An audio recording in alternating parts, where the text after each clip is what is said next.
வணக்கம் மக்களே, நீங்க பாரு கேட்கறது வாட் அபௌட் என்று 2026 வந்துருச்சு. எல்லாருக்குமே ஹாப்பி நியூ இயர். புது வருஷம் புது படங்கள்னு சொல்லி நிறைய விஷயங்கள் பத்தி அந்த தமிழ் சினிமால நடக்க போகுது. அட்லீஸ்ட் இந்த வருஷம் வந்து 1000 crore தமிழ் சினிமால யாராவது அடிக்கிறாங்களான்னு சொல்லி பொறுத்தது பார்ப்போம். பட் நிறைய பொட்டன்ஷியல் இருக்கக்கூடிய பெரிய பெரிய படங்கள் ரிலீஸ் ஆகுதுங்க. கண்டிப்பா இந்த வருஷம் ஒரு தடாலடியான வருஷமா இருக்க போகுது. அதெல்லாம் நான் ஆன்டிசிபேட்டடா வெயிட் பண்ணிட்டு இருக்கக்கூடிய சில படங்களை தான் இந்த வீடியோல பார்க்க போறோம். உங்க ஆன்டிசிபேஷன் லிஸ்ட் அதாவது இருந்துச்சுன்னா கீழே சொல்லிட்டு போங்க. ஆரம்பிச்சிடலாமா? வருஷ தொடக்கமே ஒரு பெரிய கிளாஷோட தான் ஸ்டார்ட் ஆகுது. ஜனநாயகன் vs பராசக்தி, தளபதியோட கடைசி படம். ஆடியோ லான்ச்சே ஃபயரா இருந்துச்சு. ட்ரெய்லர் பார்க்கும்போது கேசரி தான், கேசரியே தான். ஹெச் வினோத் அவருடைய ஸ்டைலில் என்ன மாதிரி கேசரியை கிண்டி வச்சிருக்க போறான்னு சொல்லி படம் பார்த்தாக்க தெரிஞ்சுக்கணும். ஆனால் படம் ரிலீஸ் ஆகிறதே கேள்விக்குறியா அமைஞ்சிருக்கு. இப்போதைக்கு சென்சார் கொடுக்க மாட்டேன்னு சொல்லி பார்த்தீங்கன்னா இழுத்து வச்சுட்டு இருக்காங்களா. சொன்ன டைமுக்கு FDFS புக் பண்ணிட்டு எல்லாருமே நகத்தை கடிச்சிட்டு உட்காந்துட்டு தான் தக்காளி என்னடா இப்படி குண்டு தூக்கி போடுறீங்க தலைமையில.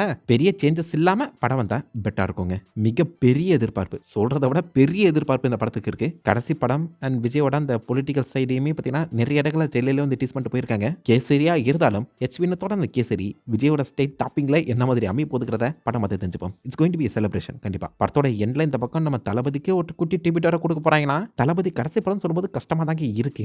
யாரெல்லாம் அவளா வெயிட் பண்ணிட்டு இருக்கீங்கன்னு கிழக்காம போட்டு போங்க. பாசிபிள் 1000 crore கேண்டிடேட் இது. அப்படியே போட்டிக்கு எஸ்கேவோட பராசக்தி ரிலீஸ் ஆகுது. போட்டின்னு சொல்ல முடியாது, ஆல்ரெடி ரிலீஸ் டேட்டா கன்ஃபார்ம் பண்ணி தான் வச்சிருந்தாங்க பராசக்தி டீம். தேவையில்லாத ஒரு கோஇன்சிடென்ஸ் அப்படின்னு சொல்லலாம். பட் எனிவேஸ் பராசக்தியுமே ட்ரெய்லர் படி செம்ம ரிச்சா இருக்கு. ரியல் லைஃப் இன்சிடென்ட்டை பேஸ் பண்ண ஒரு கதை. ஸோ இதுல ஹிந்தி திணிப்பு போராட்டத்துக்கு எதிராக வந்து பார்த்தீங்கன்னா போர்க்குடி தூக்குன சில பேரோட கதையை தான் மென்ஷன் பண்ணியிருக்காங்க. எஸ்கே பாசிபிளி சாகிறதுக்கான வாய்ப்புகள் அதிகம். ட்ரெய்லர் ரொம்ப இம்ப்ரெசிவா, மேக்கிங் வைஸாகவும் நல்லா இருக்கு. எமோஷன் அண்ட் கதை கான்செப்ட்லயுமே செம்ம ஸ்ட்ராங்கா இருக்கு. அந்த காரணத்தினால படமும் பெட்டரா வரும் நம்புறேன். ஸ்டோரி அண்ட் எமோஷன் சிங்க் ஆனாலே போதும், படம் கண்டிப்பா ரீச் ஆயிடும். ஜெயம் ரவி வேற வில்லனா நடிக்கிறாருங்க. எல்லாரும் எஸ்கேவோட படம் சொல்றாங்களே தவிர்த்து யாராவது ஜெயம் ரவி படம் சொல்றாங்களா பாரு. பட் கண்டிப்பா பராசக்தியுமே நல்லா இருக்கும்னு தோணுது. ஸோ ஜனநாயகனா பராசக்தியா நீங்க கேட்டீங்கன்னா ரெண்டு படமே நல்லா இருந்தா ஜெயிக்கிறது நாம தானே. ஃபேன்ஸுக்கு ரெண்டு நல்ல படங்கள் கிடைச்சிருக்குன்னு அர்த்தம். நம்ம கொண்டாடுற வேலையை மட்டும் பார்ப்போம், சண்டை வேணாம். ரஜினிகாந்த் தலைவருக்கு ஜெயிலர் 2 ரிலீஸ் ஆகுது. எந்திரன் 2க்கு அப்புறம் வரக்கூடிய ஒரு சீக்குவல்னு சொல்லலாம். ஜெயிலர் 1 ஜெயிலர் 2 மிக பிரம்மாண்டமா இருக்க போறாங்க. கேமியோ ஃபர்ஸ்டா இருக்க போதும் சொல்லி ஒரு ரூமர் கிளம்பி இருக்கு. ஷாருக்கான்லாம் வர மாதிரி சொல்றாங்க. ராவன்ல சிட்டி வரும்போது ஜெயிலர் 2ல ஷாருக்கான் வரக்கூடாதா? எல்லா ஸ்டேட்ல இருந்து ஒரு ஹீரோ சுத்தி உள்ள போடு, படம் பட்டாசா இருக்கணும்னு சொல்லி நெல்சன் முடிஞ்ச அளவுக்கு கொளுத்தி போட்டிருக்காரு படத்தை. 1000 கோடி அடிக்கணும்னா தலைவர் கட்டி எழுதாதான் முடியும். ஜெயிலர் 2மே ஒரு பாசிபிள் 1000 crore கேண்டிடேட். நடக்கலாங்க, சான்சஸ் ரொம்ப அதிகம். நெல்சன் சீக்குவலை என்ன மாதிரி புல் ஆஃப் பண்ணியிருக்காருன்னு தெரியல. கொஞ்சம் டார்க் காமெடி அண்ட் ஆக்ஷனை இன்னும் பெட்டரா ஹேண்டில் பண்ணார்னா இந்த படம் தரமான செய்கை அமையும். கதையும் முக்கியம்ல சொல்றேன். கமலஹாசனுக்கு படங்கள் எதுவும் வர மாதிரி தெரியல, எதுவும் அஃபிஷியலாக கன்ஃபார்ம் பண்ணப்படல. பட் பாசிபிளி இந்தியன் 3 வரலாம். அதை எடுத்துட்டாங்க தானே, சும்மா இதுக்கு ஷெல்ஃபில் வைக்கணும். ரிலீஸ் பண்ண நல்லா தான் இருக்கும். இந்தியன் 2 வாங்கின அடிக்கு இந்தியன் 3 மேலே கையே வைக்காம இருக்காங்க. வருமாங்கிறது டவுட் தான். ரிலீஸ் பண்ணுங்கப்பா, எடுத்து வச்சு சும்மா இருக்காம டிஏஜிங்லாம் வர பண்ணியிருக்காங்கன்னா ரிலீஸ் பண்ணுங்க, பார்த்துருவோம். அதையும் AK-64 அந்த பக்கம் தலை ட்ராக் ரேசிங்ல செம பிஸியாக இருக்காரு, நடிக்கவே டைம் இல்லாமல். ஸோ அடுத்து என்ன படம் வரப்போகுதுன்னு சுத்தமாக ஐடியா இல்லை. பட் இப்போதைக்கு கதைப்படி பார்க்கும்போது ப்ரொடக்ஷனுக்குள்ள இன்வால்வ் ஆனது ஆதிக் ரவிச்சந்தர், ஜிபியோட டைரக்டர். அவராக இருக்கலாம். அப்படி இல்லைனா சிறுத்தை சிவா வேற அந்த ட்ராக்கை பக்கம் சுற்றிட்டு தான் நான் கேள்விப்பட்டேன். சொல்ல முடியாது, திரும்பவும் சிறுத்தை கூட கை கோக்கலாம். ஹாபியை பார்த்துக்கிட்டே நடிக்கிறதுக்கு ஏகேக்கு அது ஒரு சேஃப் பிளேஸாக தான் இருக்கணும். ஸோ AK-64 என்ன மாதிரி வரப்போகுதுன்னு தெரியல. ஏன்னா கான்செப்ட்னே தெரியல, முதல்ல இந்த வருஷம் வருமாங்கிறதே தெரியல. தலை கொஞ்சம் சீக்கிரமாக ப்ரொடக்ஷனுக்குள்ள போத்தலை காத்துட்டு இருக்கோம். அன்எக்ஸ்பெக்டடான ஒரு hero director combo. Suriya and RJ Balaji காம்போல வரக்கூடிய கருப்பு டீசர் செம்ம இன்ட்ரெஸ்டிங்காக இருக்கு. ஃபுல் ஆக்ஷன் பேக்டாகவே வந்து பார்த்தீங்கன்னா கொண்டு போயிருக்காங்க. பாட்டை மட்டும் கொஞ்சம் ரெப்படிட்டிவ் மோட்ல சாயபேங்கர் போடாம இருந்தா ஓகே. ரிலீஸ் ஆன பாட்டுக்கெல்லாம் பெருசா எனக்கு வந்து கவர்லனாலும் டீசர் கொஞ்சம் ஃபன்னாவே இருக்கு. சூர்யாவுக்கு இந்த படத்தோட சக்சஸ் மிக முக்கியமா தேவைப்படுது. இந்த படம் ஹிட் அடிச்சே ஆகணும். ஏன்னா கடைசியா வந்த பெரிய படங்கள் சூர்யாவுக்கு சொல்ற மாதிரி அமையலங்க. ரெட்டோ நல்லா தான் இருக்கும், மேக்கிங் சூப்பரா இருக்கும். பட் சொல்லிக்கிற மாதிரி அமையலையே. அப்படி ஒரு காரணத்தினால கண்டிப்பா இந்த படத்துக்கு மேல ஒரு தனி எதிர்பார்ப்பு இருக்கதான் செய்யுது. சூர்யாவுக்கு கருப்பு கொஞ்சம் சிறப்பான படமா வரணுங்க, வந்தே ஆகணும். கார்த்திக்கு 2 படங்கள் வருது. ஒன்று போன வருஷமே வந்திருக்க வேண்டிய வாத்தியாரு. படத்தோட ட்ரெய்லர் செம்ம ஃபன்னா இருக்குங்க. ஒரு ஃபுல் நீள காமெடி படமாக தான் எடுத்திருக்காங்க. சில பல சீன்ஸை வச்சு போட்டு அடின்னு அடிச்சு இப்போதைக்கு ஃபைனலாக அந்த படத்தை 2025 போஸ்ட்பான் பண்ணி 26 கொண்டு வந்துட்டாங்க. எப்போ ரிலீஸ் டேட்னு தெரியல. பட் ட்ரெய்லர் செம்ம ஃபன்னாக தான் இருக்கு. ஏன் அப்படி போட்டு அடிச்சாங்க தெரியல. பார்க்கலாம் இந்த வருஷம் எப்போ வாத்தியார் வருதுன்னு. கூடவே சேர்ந்து சர்தார் 2மே ரிலீஸ் ஆகுது. சர்தார் 2க்கான அந்த ப்ரொடக்ஷன் ட்ராப் ஆயிடுச்சு. அதாவது ஷூட்டிங் எடுத்து முடிச்சிட்டாங்க. போஸ்ட் ப்ரொடக்ஷன் தான் போயிட்டு இருக்க அந்த சமயத்தில் இந்த வருஷத்தோட கடைசியில் சர்தார் 2 எதிர்பார்க்கலாம் நம்புறேன். ஸ்பை த்ரில்லர் பேஸ் பண்ண ஒரு வித்தியாசமான கதை. ஆனால் வருத்தம் என்னன்னு கேட்டிங்கன்னா சர்தார் 2 வந்துருச்சு. கைதி 2 வருமா? என் கேள்விக்குறியா தான் சுற்றிட்டு இருக்கு. லோக்கி என்ன பண்ணிட்டு இருக்க? எடுத்து விடணும் அந்த படத்தை. லோக்கியா கைதி 2 கூட கனெக்ட் ஆகலாங்கிற மாதிரி ஒரு கதை ஓடிட்டு இருக்கு. சந்தேகம் தாங்க கைதி 2 வரதா இல்லையான்னு. அண்ட் டாக்கிங் அபவுட் லோக்கி, அவருடைய இந்த ஜி ஸ்குவாடை வச்சு மிஸ்டர் பாரத்ங்கிற ஒரு படத்தை ப்ரொடியூஸ் பண்ணிட்டு இருக்காரு.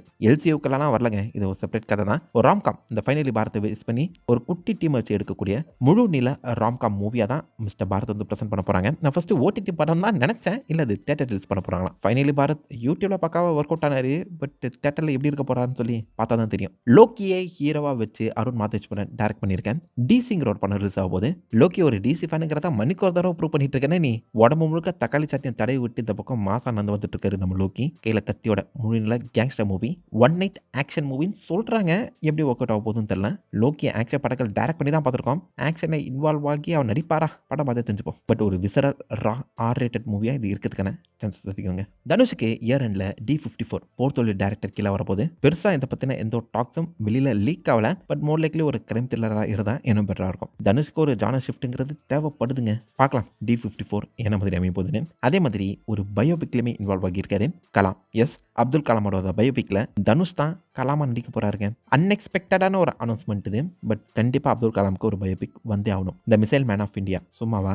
ஸோ தனுஷ் இன்னஸ் கலாம் ரிலீஸ் டேட் எப்பன்னு தெரியல. பட் கூடி சீக்கிரம் வந்துடும் நம்புறேன். STRக்கும் 2 படங்கள் வருது. வெற்றிமாறனோட அரசன். வடச்சென்னை உலகத்தை எக்ஸ்பேண்ட் பண்ற மாதிரி இந்த அரசனை கொண்டு வந்து உள்ள இருக்காங்க. வடச்சென்னையோட பாஸ்ட் பிரசன்ட் சொல்லக்கூடிய ஒரு வித்தியாசமான கதைங்க. இதுலயுமே சம ப்ரூட்டலா STR வந்து பிரசன்ட் பண்ணியிருக்கிறது நல்லாவே இருக்கு. ஆனா லைட்டா வயலன்ஸை க்ளோரிஃபை பண்ற மாதிரி எனக்கு தோணுது. சும்மா சொல்றேன். அந்த லுக்கும் பேக்ரவுண்ட்ல அணியோட அந்த மியூசிக்கும் அல்டிமேட்டா இருக்குங்க. வடச்சென்னை 2 கேட்டுட்டு இருந்தா அரசன் வந்திருக்காப்ல. அப்ப அரசன் ரிலீஸ் ஆகியிருக்க அந்த சமயத்துல VCU உண்மையா வெற்றிமாறன் சினிமாட்டிக் யூனிவர்ஸ் இல்ல வடச்சென்னை சினிமாட்டிக் யூனிவர்ஸ் ரெண்டுமே நல்லா தான் இருக்கும். வடச்சென்னை மொத்த கேரக்டர்ஸை தனித்தனியாக எடுத்து படம் கொடுக்கலாம். எல்லாருக்குமே அவ்வளோ டெப்தான கதை இருக்கு. அந்த காரணத்தினால அரசன் எப்படி வடச்சென்னைக்குள்ள செட் ஆக போறாருன்னு படம் பார்த்து தெரிஞ்சுப்போம். டிராகன் படத்தோட டேரக்டர் அஸ்வத் எடுக்கக்கூடிய காட் ஆஃப் லவ். ஸோ இதில் நம்ம ஒரு விண்டேஜ் STR பார்க்க போறாங்க.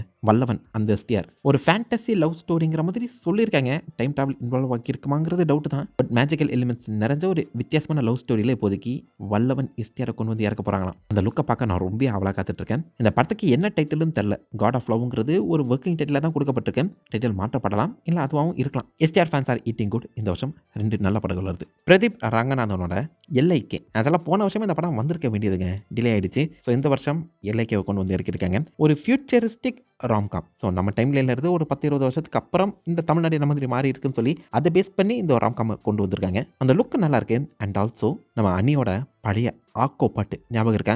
90s கிட்க்கு மறக்க முடியாத ஒரு பாட்டாக இருக்கும். லவ் பண்ணாமலே லவ் ஃபெயிலியர் சுத்த வச்ச ஒரு பாட்டு அது. அதை கொண்டு உள்ள சொல்லி வச்சிருக்காங்களா? அதுக்காகவே படத்தை பார்க்கலாம் போலியே. பட் இருந்தாலும் PR படம் போன வருஷம் டியூடு கொஞ்சம் அடி வாங்கியிருக்க அந்த சமயத்தில் இந்த படம் கொஞ்சம் பெட்டராக இன்னும் நல்லா பெர்ஃபார்ம் பண்ணால் சூப்பராக இருக்கும். கதை முக்கியம் பிகிலே. சூரிக்கு மண்டாடி அப்படிங்கிற ஒரு படம் வருது. பாய்மர கப்பல் போட்டிங்கிற மாதிரி இந்த படத்தை கொடுத்துருக்காங்க. நல்லா இருக்குங்க. பார்க்க லுக்கு சூப்பராக இருக்கு. அண்ட் இந்த படத்தில் 2 பெர்ஸ்பெக்டிவ்ல கதை நகருங்கிற மாதிரியும் சொல்றாங்க. 2 டீம் இருக்க போதான் 2 டீமோட பெர்ஸ்பெக்டிவ்ல கதையை வந்து ஃபோக்கஸ் பண்ணியிருக்காங்களா. அது கொஞ்சம் வித்தியாசமான டேஸ்ட்டாக தான் இருக்கு. எப்படி வரப்போகுதுன்னு தெரியல. பட் சூரிக்கு இது ஒரு முக்கியமான படமாக இருக்கும் நம்புறேன். இந்த வருஷத்துக்கு அவருக்கு ஒரே ஒரு படம் தான் வருது. ஜெயம் ரவிக்கு 3 படங்கள். ஜீனி அதுக்கான ஃபர்ஸ்ட் சிங்கிள் மட்டும் ரிலீஸ் பண்ணியிருக்காங்க. படம் என்ன மாதிரி அமைய போகுதுன்னு தெரியல. ஆனால் சிங்கிள் பார்க்க நல்லா இருக்குங்க. AR ரஹ்மான் வேற மியூசிக்கல் யோசிச்சு பாருங்க. ஸோ ஜீனி கண்டிப்பாக ஒரு பெரிய படமாக தான் வரப்போகுதுன்னு நம்புறேன். அதை தொடர்ந்து bro code Jayam Ravi production கீழே வரக்கூடிய ஃபர்ஸ்ட் படம். டீசர் கொடுத்துருக்காங்க. SJ சூர்யாலாம் இன்வால்வ் ஆகியிருக்காரு. நல்லா இம்ப்ரெசிவாக இருக்குது டீசர். கொஞ்சம் வித்தியாசமாக ப்ளே பண்ணுவாங்க நம்புறேன். ப்ரோ கோட் இந்த வருஷமே வந்துடும். அதே மாதிரி தனி ஒருவன் 2 ரொம்ப நாள் ஆச்சுங்க அனௌன்ஸ் பண்ணி. பட் வர மாதிரி தெரியல. இந்த படத்துக்கு ஹைப் வேற லெவலில் இருக்குது. தனி ஒருவன் ஒரு ஃபைனஸ்ட் மூவி. ஸோ அதுக்கான சீக்வல்னா சும்மாவா? வில்லன் ரைட்டிங் அவ்வளோ ஸ்ட்ராங்காக இருக்கணும். டேரக்டரான டைம் எடுத்துக்கங்க, பொறுமையாக டைம் எடுத்துக்கங்க. ஆனால் நல்ல படமாக கொடுங்க. ராகவா லாரன்ஸ்க்கு 2 படம் வருது. ஒன்று LCU கூட கனெக்ட் ஆகியிருக்கேன். பென்ஸ் இதுக்கான அனௌன்ஸ்மெண்ட்டும் வந்து 2 வருஷம் கிட்ட ஆகிற மாதிரி எனக்கு ஃபீல் ஆகுது. படம் வந்து பார்த்தீங்கன்னா ப்ரொடக்ஷனுக்குள்ளே தான் இருக்குது. ஒரிஜினலாக ரத்னகுமார் இந்த படத்தை டைரக்ட் பண்ணுறதா இருந்துச்சான். லைட்டாக தலைவரை எதிர்த்து பேசின சமயத்தில் தலைவரோட செஷனாக இருந்தால் நம்ம ராகவா லாரன்ஸ் அந்த டேரக்டர் எனக்கு வேணாம் சொல்லி தூக்கி போட புது டேரக்டர் உள்ள கமிட் ஆகியிருக்காங்க. ஸோ அதனாலே படம் கொஞ்சம் டிலே ஆகிருக்கு. பட் டேரக்டாகவே இந்த படம் LCU கூட கனெக்ட் ஆகியிருக்க சமயத்தில் கொஞ்சம் எதிர்பார்ப்பு அதிகமாக இருக்கதாங்க செய்யுது. மாஸ்டர் இதில் பாசிபிளி செஃபாக வருவார்னு நினைக்கிறேன். கேப்சர் எல்லாம் வச்சு பார்க்கும்போது தெரியுது.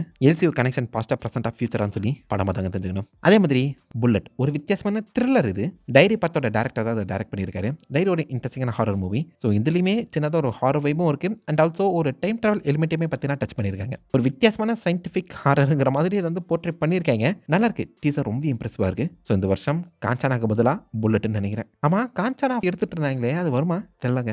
GV பிரகாஷ் வருஷம் மனுஷன் படம் நடிச்சுட்டு தான் இருக்காரு. ஆனால் எதுவுமே பெருசாக ஓட்டின மாதிரியே தெரியலையப்பா. அந்த வகையில் அவர் கோட்டாவை ஃபில் பண்ணுற மாதிரி இந்த வருஷம் இம்மோர்டல்.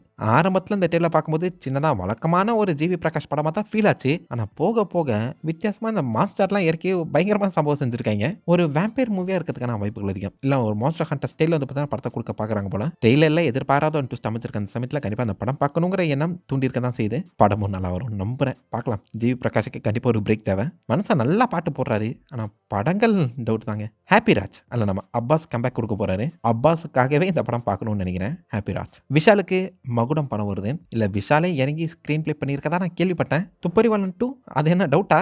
அதுக்கு முன்னாடி மகுடம் நல்லா இருக்குமான்னு பார்ப்போம். சுந்தர் சிக்கு மூக்குத்தி அம்மன் 2 வருது. ஒரிஜினலா ஆர்ஜே பாலாஜியோட ஃபர்ஸ்ட் டைரக்ஷன் அது. அவர் இல்லாம அதே கேஸ்ட்டை வச்சு நம்ம சுந்தர் சி இப்போதைக்கு மூக்குத்தி அம்மன் 2 எடுக்கிறாரு. அடுத்த அரண்மனையா இல்லாம இருந்தா சரி. டிமாண்டி காலனி 3 டிமாண்டி 1 சூப்பரா இருக்கும். 2 ஓகேஷா தான் இருக்கும். பெருசா போறோம்னு சொல்லி நிறைய இடங்களை சொதப்பிட்டு இருப்பாங்க. பட் முடிச்சது செம்ம இன்ட்ரெஸ்டிவா ஒரு சின்ன கியூரியாசிட்டி கிளப்பி விட்டு தான் முடிச்சிருக்க அந்த காரணத்தினால டிமாண்டி 3 மேல ஒரு ஹைப் கிரியேட் ஆகியிருக்கு. படத்தோட லோர் நல்லா இருக்கு. ஆனா பிரசன்ட் பண்ற விதம் தான் சில இடங்கள் அடி வாங்குற சமயத்தில் கொஞ்சம் டிமாண்டி 3ல அந்த லோர் பிளஸ் ஸ்கிரீன் பிளேவை இன்னும் பெட்டரா புல் ஆஃப் பண்றாங்கன்னா டிமாண்டி 1 விட 3 இன்னும் பெட்டர் அமையும் நம்புறேன். பார்ப்போம். விஜயோட பையன் சஞ்சய் டைரக்ஷன் ஒரு படம் வருதுல சிக்மா 2K கிட். சரி படத்தோட அந்த ட்ரெய்லராவது இம்ப்ரெசிவா இருக்கும்னு பார்த்தா ரொம்பவே டிப்பிக்கல் சாதாரண ஒரு படம் ட்ரெய்லர் பார்த்த மாதிரி தான் ஃபீல் கொடுக்குது. ஐ மீன் லைக் 10/11 அதுல இது ஒண்ணுங்கிற மாதிரி ஒரு ட்ரெய்லரா தான் இருக்கே தவிர்த்து யூனிக் எதுவும் ஃபீல் ஆகுங்க. படத்துக்குள்ள ஏதாவது புதுசா இருக்கான்னு பார்ப்போம். விஜய் சித்து விலாக்ஸோட பயங்கரம் படம் வருது. No idea. டைட்டில் வச்சு என்ன படம் என்ன மாதிரி இருக்க போதுன்னு சுத்தமா தெரியல. கலன்னு இருந்தா ஓகே அவ்வளவுதான். போன வருஷம் வந்த டூரிஸ்ட் ஃபேமிலி பார்க்கிங் குடும்பஸ்தன் மாதிரியான சில சர்ப்ரைஸும் இருக்கிறதுக்கான சான்சஸ் அதிகம். அதர்வாவோட இதே முரளி படம் வருது. பாசிபிளி ஃபீல் குட் படமா இருக்கணும்னு நினைக்கிறேன். டூரிஸ்ட் ஃபேமிலி டைரக்டரோட வித் லவ்ங்கிற ஒரு படம் வருது. இதுவுமே பார்க்கறதுக்கு ஃபீல் குட் படம் போல தாங்க தெரியுது. ஸோ இந்த மாதிரி நமக்கு தெரியாத நிறைய சர்ப்ரைஸ் ஹிட் படங்களும் இருக்கலாம். காத்திருப்போம். ஜிவிஎமோட துருவ நட்சத்திரம் வந்துட்டே இருக்கு. எப்போன்னு தெரில. இந்த வருஷமா தான் வந்துடும் நினைப்போம். அவ்வளோதான். எதுக்கு இந்த மாதிரி ஜவ்வா போட்டு இழுத்துட்டு இருக்காங்க? அந்த மனுஷனுக்கு எவ்வளோடா கடன் இருக்கு? 5-10 போட்டு அந்த கடனை அடைச்சி விட்டு அந்த படத்தை ரிலீஸ் பண்ணி தொலைக்கிறா. கடைசி வரைக்கும் வராது போலேங்க துருவ நட்சத்திரம். அதர் ஸ்டேட் மூவிஸ்ன்னு பார்க்கும்போது ராம் சரணோட பெட்டி வருது. ஏன்னா கிரிக்கெட் பேஸ் பண்ண ஒரு லவ் ஸ்டோரியா பார்க்க டேல அந்த மாதிரி தான் இருக்கு. ஏஆர்ஆர் மியூசிக் வேற நல்லா இருந்தா ஓகே. அதே மாதிரி யாஷோட டாக்ஸிக் வருது. நயன்தாராவை இப்போ லேட்டஸ்டாக கேஸ் பண்ணியிருக்காங்க. ஃபர்ஸ்ட் லுக்கே வேற மாதிரி இருக்கேடா. நல்லா இருக்கு. பிரபாஸ்க்கு 2 படம் வருது. ராஜ் சாப் ஒரு ஹாரர் மூவி. ஆனால் பார்க்கறதுக்கு ஹாரர் வைப் இருக்க மாதிரி தெரியல. மிக பிரம்மாண்டமான பொருட்செலவில் எடுக்கப்பட்ட ஒரு ஹாரர் மூவி.